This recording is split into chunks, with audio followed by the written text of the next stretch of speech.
This is NDTV.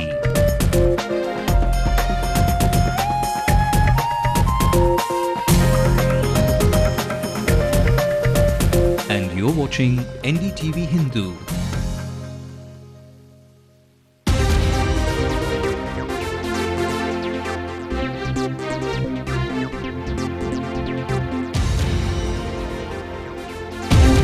Karunanidhi wastes no time, praises the Supreme Court's rejection of the uniform syllabus postponement, expects the Tamil Nadu government to do the same. தீர்ப்புக்கு வரவேற்பும் வாழ்த்தும்.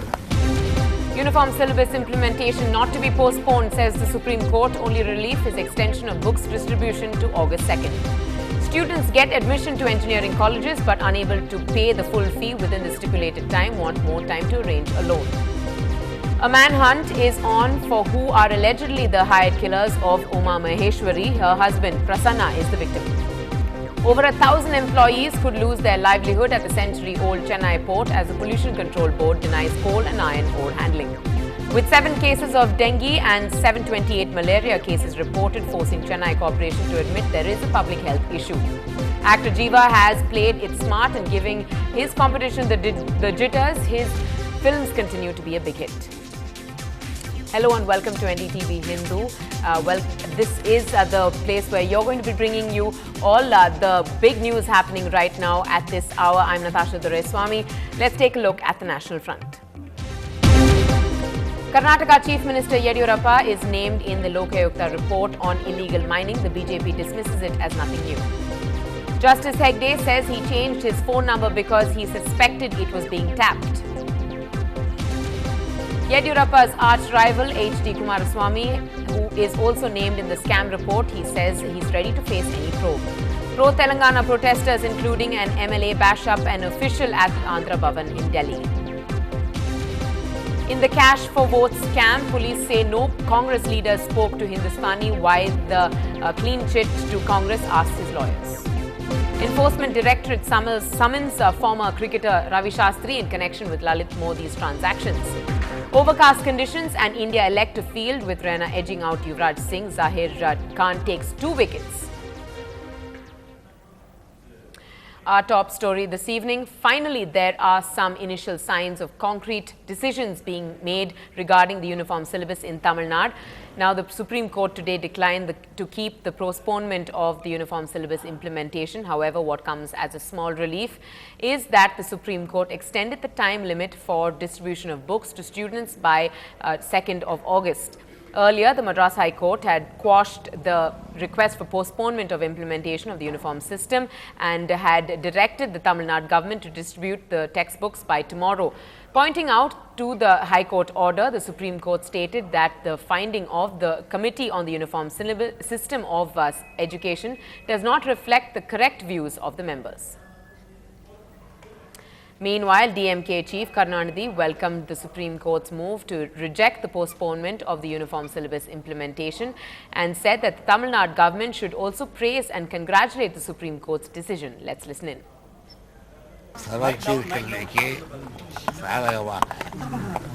நல்ல தீர்ப்பு வரும் என்று எதிர்பார்க்கிறேன்.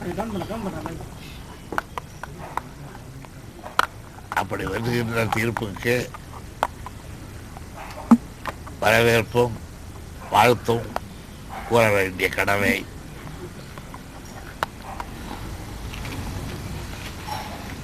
தமிழக அரசுக்கு இருக்கிறது. And staying with the world of education now, gaining admission in an engineering college is a dream come true for many students. But for some students, paying the fees in a lump sum is what they find a hurdle. A students' NGO came out in support of these youngsters, saying that since many are poor, it is difficult for them to pay the engineering fees in a lump sum. Citing many examples of students, the NGO requested that the government colleges grant at least 6 months of a grace time frame for students to pay their fees and if possible in installments, thus primarily to receive a bona fide certificate, making it easier for students to apply for an educational loan.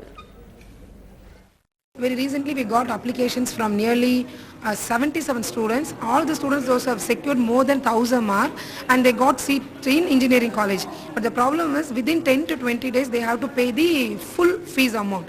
like nearly some 20,000, 52,000 and 80,000 including hostel fees.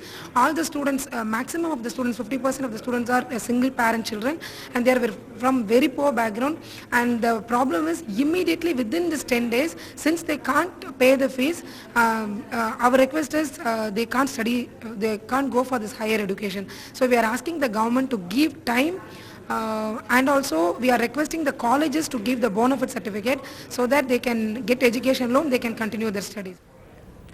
And the Chief Minister Jayalalitha today asked the Sri Lanka's ambassador, Mr. Prasad Kariyavasam, to ensure that attacks on Tamil fishermen by Lankan Navy is put to a halt.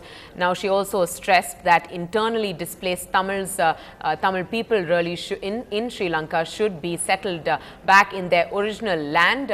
She said that this when the Lankan ambassador met her at the Secretariat.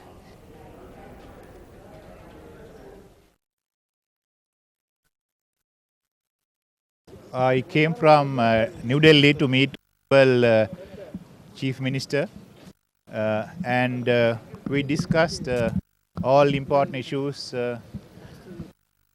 our concerns for Sri Lanka as well as Tamil Nadu government, and I have connected to Madam Chief Minister the things from President Rajapaksa, and she also expressed certain concerns with regard to Tamil Nadu, as in terms of certain issues like fishing, like other resettlement of those who were liberated from areas controlled by LTT, the reconciliation process. So I briefed her to the progress that by the government of Sri Lanka, and of course we look forward to work Tamil Nadu government and the people and government in terms of promoting our age-old relationship between people and Tamil people and the Indian people.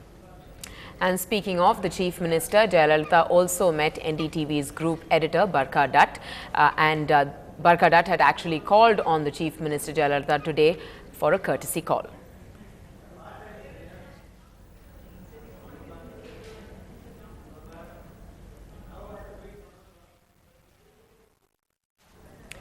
Now, this next story is shocking but true. Today, residents of Chennai's busy Vadapalani area woke up to the shocking news of a man being murdered in the most gruesome manner.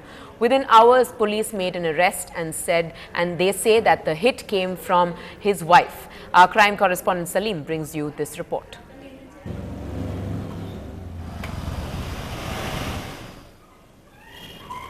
At 3 o'clock this Thursday morning, Prasanna was hit on the head, electrocuted and his body dragged outside the house.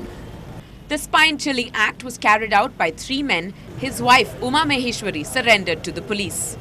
Sources say Uma Maheshwari, a wealthy woman, felt she could not take it anymore and hired 3 men reportedly known to her to kill Prasanna. Police have now launched a manhunt for them.